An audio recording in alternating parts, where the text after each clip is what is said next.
जब घर पर कोई नहीं होता था तो मेरी चाची रामू को अपने कमरे में बुला लेती थी। चाची और रामू लगभग कमरे में एक साथ 20 मिनट से अधिक समय तक अकेले ही रहते थे। यह बात मुझे कुछ हजम नहीं हो रही थी। एक दिन जब चाची कमरे में से बाहर आती है तो मैंने उनसे कहा कि चाची, आप यह गलत कर रहे हो। चाची बोली, मतलब क्या है तुम्हारा? मैंने कहा, तुम और रामू दोनों एक साथ कमरे में जो करते हो मुझे सब कुछ पता है, और अगर यह बात चाचा जी को पता चल गई तो आपको तलाक दे देंगे। चाची बोली, इसमें गलत क्या है? जब तुम्हारे चाचा जी ठीक से वह काम कर नहीं सकते तो मुझे यह काम करवाना पड़ता है, और उसमें मुझे कोई दिक्कत भी नहीं है। मैंने कहा, चाची, तुम्हारी जो भी मर्जी है वह सब तुम करो, पर मुझे तो अपने चाचा जी की फिक्र हो रही है। दोस्तों, मैं यह बात जानना चाहता था कि आखिर चाची रामू के साथ दरवाज़ा बंद करके ऐसा कौन सा काम करती है जिसे करने में उनको गर्व महसूस होता है। ऐसे ही एक दिन जब चाची और रामू कमरे के अंदर गए तो उसके थोड़ी देर बाद मैं बगल वाली खिड़की से झांककर अंदर देखने लगा। अंदर का नज़ारा देखकर मेरे पैरों के नीचे से जमीन खिसक जाती है। हमारा नौकर रामू चाची के साथ।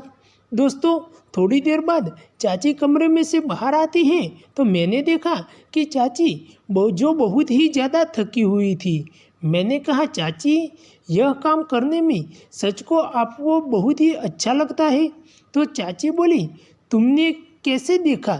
मैंने कहा, चाची, जब तुम और रामू वह सब कर रहे थे तब मैं खिड़की से झांक कर अंदर देख लिया था। फिर मैंने कहा, चाची, अगर तुम मुझे भी इस काम में शामिल कर लो तो और भी मज़ा आएगा। जब मैं और रामू दोनों एक साथ मिलकर यह काम करेंगे तो यह काम बहुत ही जल्दी और आसानी से हो जाएगा। चाची बोली, ये तो और भी बहुत ही अच्छी बात है। अगले दिन हम तीनों लोग कमरे में जाते हैं। रामू जो बहुत ही तेजी से कर रहा था क्योंकि उसके पास इतने दिनों का अनुभव था। भाई लोग, मेरा नाम सुनील है और मेरी उम्र 21 साल की है।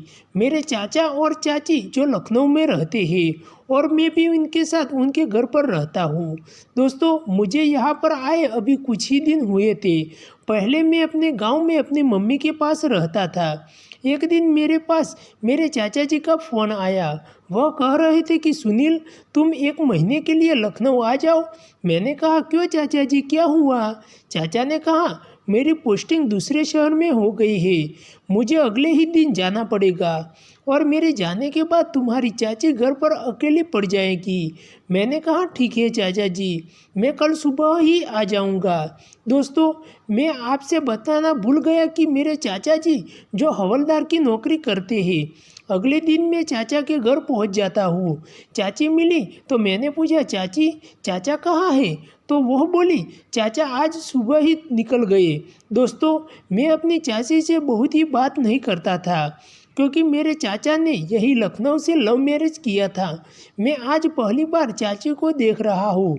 मेरी चाची जो बहुत ही खूबसूरत लग रही थी। मेरे चाचा ने एक ड्राइवर भी रखा था। एक दिन मैंने देखा कि ड्राइवर चाची के कमरे में से बाहर आता था। मैंने सोचा कि चाची ने ड्राइवर को सर पर चढ़ा रखा है, जो किसी के कमरे में आता जाता रहता है। उसकी थोड़ी देर बाद वहाँ से चाची भी उसके पीछे पीछे बाहर आई। यह देखकर मैं शौक रह गया। चाची और ड्राइवर आपस में खूब मजाक करते थे। मुझसे यह सब देखा नहीं गया और मैंने चाचा जी को तुरंत ही फ़ोन किया। उनको मैंने बताया कि जब मैं वहाँ पर आ गया हूँ तो अब ड्राइवर की क्या ज़रूरत है। तब चाचा ने कहा, तुम टेंशन मत लो, वह बहुत ही सीधा आदमी है। तो मैंने कहा, ठीक है चाचा जी, और फिर फ़ोन रख दिया। एक दिन चाची मुझसे बोली, सुनील, रामू मार्केट जा रहा है, तुम भी उसके साथ मार्केट चले जाओ, थोड़ा सामान लाना है। मैं भी रामू के साथ चला गया।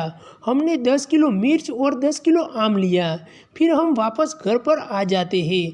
मैंने चाची से पूछा, चाची, इतनी सारी हरी मिर्च और इतने सारे आमों का हम क्या करेंगे? तो चाची बोली, अभी नहीं, मैं बाद में तुमको सब कुछ बताऊंगी। धीरे धीरे समय निकलता जाता है मैं सुबह जब सो के उठता हूँ तो मैंने देखा ड्राइवर चाची से कुछ बात कर रहा था। मैं दीवार के पीछे छिपकर उनकी बातों को सुनने लगा। मैंने सुना कि वह दोनों आज का वो प्लान कर रहे थे। फिर अचानक से ड्राइवर जो वहाँ से चला जाता है। मैं तुरंत चाची के पास पहुँच जाता हूँ और चाची को कहने लगता हूँ कि मुझे आप एक मौका दो। तो चाची मुझसे कहती है कि तुम सच में यह काम करना चाहोगे? मैंने कहा हाँ। तो चाची मुझसे कहती है कि तुम भी दोपहर को रामू के साथ आ जाना। जब दोपहर होती है तो मैं और रामू दोनों साथ मिलकर